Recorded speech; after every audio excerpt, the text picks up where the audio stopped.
քննարկում ենք պարտանյութերի ձեռքբերման աջակցության ծրագիր հաստատելու մասին հարցը զեկուցող էկոնոմիկայի նախարար Գևորգ Պապոյան, համեցեք պարոն Պապոյան։ Շնորհակալություն մեծարգո վարչապետ, հարգելի գործընկերներ, մեզանից անկախ Հայաստանի Հանրապետությունից, մեր կառավարությունից անկախ աշխարհաքաղաքական որոշակի զարգացումներով պայմանավորված պարտանյութերի համաշխարհային գները արձանագրել են բավականին գնաճ, որի արդյունքում առաջացել է անհրաժեշտություն աջակցել մեր ֆերմերներին, մեր ֆերմերային տնտեսություններին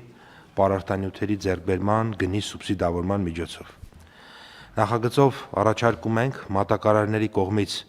շահառուներին վաճառվող պարտանյութի վաճառքի գինը սուբսիդավորել ամեն պարկի, այս դեպքում 50 կիլոգրամի համար, մեկ վաճառքի գնի եւ 8000 դրամի տարբերության չափով, բայց ոչ ավել, քան 50 կիլոգրամի մեկ պարկի համար 3000 դրամը։ Օրինակ, եթե 10500 դրամ է գինը, 50 կիլոգրամանոց քաշով մեկ պարկ ազոտական պարտանյութինը, ապա կառավարությունը կսուբսիդավորի 2500 դրամ, 10500 հանենք 8000, 2500։ Եթե 11500 լինի, տարբերությունը չնայած 3500 է, կսուբսիդավորենք 3000 դրամի չափով։ Մեկ շահառուի առավելագույն ձեռքբերման սահմանաչափը ծրագրի շրջանակում 30 հեկտար է։ Այնտեղ ամեն ապրանք տարբեր է, օրինակ ազոտական պարտանյութի դեպքում մոտավորապես 1 հեկտարի համար 500 կիլոգրամ է պետք, ֆոսֆորականի ու կալիումականի դեպքում 400 կիլոգրամ է պետք, եւ եթե օրինակ քաղաքացին ունի 40 հեկտար, իրեն 30 հեկտարի չափով կաջակցենք, այն մյուս 10 հեկտարը արդեն առանց սուբսիդավորված կլինի։ Ծրագրի շրջանակում սուբսիդավորվելու է եւ ներմուծվող եւ Հայաստանում արտադրվող պարտանյութերը, անկախ տեսակից՝ ազոտական, ֆոսֆորական, կալիումական կամ դրանց համակցությունը։ Ծրագրի հաստատումից հետո մատակարարները մեխանիզմը նկարագրեմ, ինչպես է տեղի ունենում, մատակարարները կամ արտադրողները դիմում են էկոնոմիկայի նախարարություն եւ ծրագրի պահանջներին համապատասխանելու դեպքում ընդգրկվում են մատակարարների ցանկում։ Շահառուները դիմում են համայնքին, ներկայացնել ծրագրի պահանջ ասելով նկատի ունենք հարկային, վարկային պատմություններ, այսինքն այստեղ էլ այդ բարենպաստության հանգամանքը կա։ Շահառուները դիմում են համայնքին, այսինքն քաղաքացին դիմում է համայնքին, ներկայացնելով թե իրեն ինչքան պարտանյութ է անհրաժեշտ եւ իր նախընտրելի մատակարարը ով է։ Համայնքների ղեկավարներն ամփոփում են շահառուների դիմումները եւ դիմում են մատակարարին։ Մատակարարի հետ համաձայնելուց հետո, մինչև մատակարարումը համայնքների համար բացված հատուկ հաշվին շահառուները անկանխիկ եղանակով փոխանցում են չսուբսիդավորվող գումարի մասը, կլինի 8000, 8500, 9000 էական չի։ Պարտանյութի մատակարարումից հետո համայնքը չսուբսիդավորվող գումարը փոխանցում է մատակարարի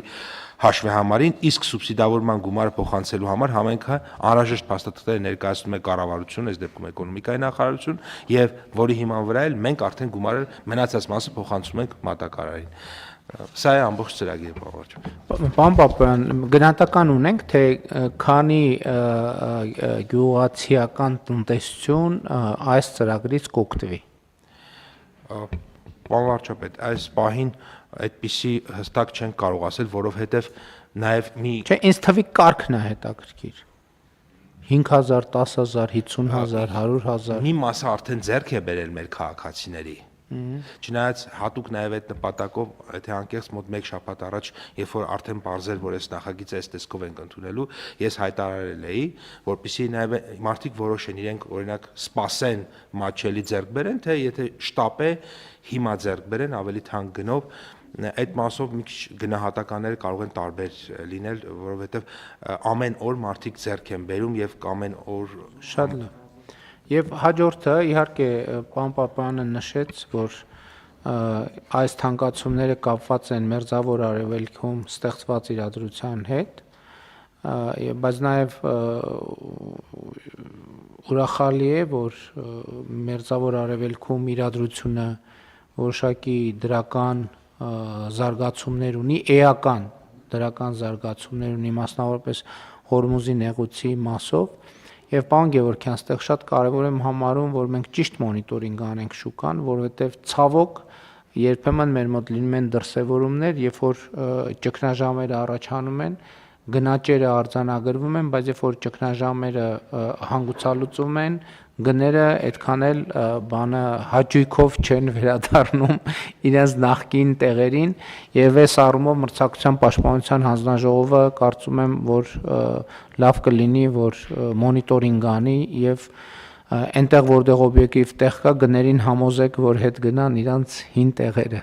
համեցեք։ Շնորհակալ եմ, Էդգար վարչապետ, մենք նախապես մոնիտորինգ իրականացրել ենք եւ այդ թվերը ներկայացրել ենք էկոնոմիկայի նախարարության գործընկերներին ու իրապես մենք տեսել ենք, որ պարարտանյութի շուկայում օբյեկտիվ կա գների բարձրացում, նաև աշխարհագրության փոփոխություն, որտեղ Իրանի Իսլամական Հանրապետությունը եւս հանդիսանում էր արտահանող երկիր պարարտանյութի ֆայսանություն ներկրում էր։ Մենք մի հատ էլ գործողություն ենք անելու, քանի որ պարոն Պապոյանը նշեց, որ իրանք սուբսիդավորել են գնի եւ 8000-ի տարբերություն, որ մեր տնտեսվարողները չփորձեն, հուսով ենք չեն անի, մենք իրենց այդ կոմունիկացիայի մեջ ենք եւ իրենց բարեխիղճ կպահեն եւ գինը չեն բարձրացնի այնքանով, որքան պետք չէ, այլ կբարձրացնեն այնքան, որքան տնտեսապես հիմնավոր է, որպեսզի այդ արանքը տրամաբանական կապը չկորի եւ իհարկե մենք ոչ միայն պարարտանյութի, դիզելի, բենզինի շուկան ենք նաեւ անդադ մոնիտորինգի ենթարկում եւ այս պահին կարելի է ասել, որ Հայաստանի Հանրապետությունում գների բարձրացումը տնտեսապես համաունչ է եղել եւ որ նայենք հիմա եվրոպական նույն երկրներում այնտեղ դիզելի եւ բենզինի գները էական բարձրացել են եւ մեծ բան է եւ ես հուսով եմ, որ այս Հորմուզի նեղուցի խնդրի լուծումը շուտապույտ կլինի եւ գների դինամիկան հակառակ էֆեկտ կունենա։ Եվ մի բան է հավելեմ, պարարտանյութի սուբսիդավորման կարեւորության կապված գյուղատնտեսության մի հատ սպეციფიկ բան ունի, որ այդ ապրանքի գինը մտնում է ապրանքի գյուղատնտեսական ապրանքի ինքնարժեքի մեջ ու ամբողջ տարին մենք այդ դրա պտուղները պետքա օգտագործենք, դրա համար չափազանց կարևոր է գյուղատնտեսության մեջ այս սուբսիդավորման իրականացումը եւ պարարտանյութի եւ մենք հետագայում խոսել ենք նաեւ դիզելի հետ կապված, որպեսզի Հայաստանի Հանրապետության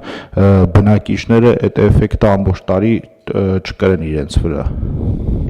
Այո, ես իրականում նկատի ունեի ոչ միայն պարարտանյութի, այլև ընդհանրապես շուկաները, որոնք այդ ազդեցության բերումով գնաճ են արձանագրել, մենք պետքա